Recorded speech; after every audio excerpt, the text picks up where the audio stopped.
చిన్న వానొస్తే చాలు హైదరాబాద్లో చాలా కాలనీలు నీట మునగాల్సిన పరిస్థితి. ఆ కాలనీలకి వానాకాలం పీడకలను మిగుల్చుతోంది. చిన్న వానలకే కాలనీలన్నీ మునిగిపోతున్నాయి. పెద్ద వర్షాలు పడితే రోజుల కొద్దీ నీళ్లల్లోనే గడపాల్సిన పరిస్థితి. కొన్ని కాలనీలు నెలల పాటు నీళ్లల్లోనే ఉంటున్నాయి. వచ్చే ఏడాది కల్లా ముంపు సమస్యను పరిష్కరిస్తాం అని ప్రభుత్వ పెద్దలు ప్రతిసారి చెప్తున్నా పరిస్థితి మాత్రం మారటం లేదు.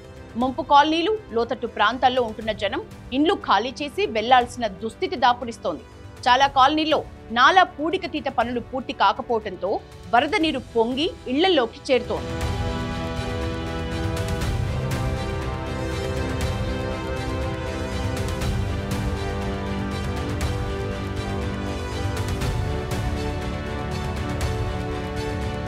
ఇక నిన్న కురిసిన భారీ వర్షానికి మల్కాజిగిరిలోని నేరేడ్మెట్ మధురానగర్ కాలనీలో మొత్తం నీళ్లొచ్చాయి. ఇంట్లో ఉన్న సామాన్లు, నిత్యావసర వస్తువులన్నీ తడిసి ముద్దయ్యాయి. వర్షాకాలం వచ్చిందంటే ఏటా తాము నరకం చూడాల్సి వస్తోందని కాలనీ వాసులు ఆవేదన వ్యక్తం చేస్తున్నారు. మరోవైపు వరద నీటి సమస్యను పరిష్కరించాలని డిమాండ్ చేస్తూ నాగారం మున్సిపల్ పరిధిలో బిఎంఆర్ కాలనీ వాసులు ఆందోళనకు దిగారు.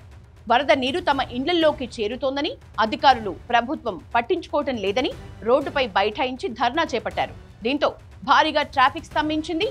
పోలీసులు అక్కడికి చేరుకుని ట్రాఫిక్ ని క్లియర్ చేశారు.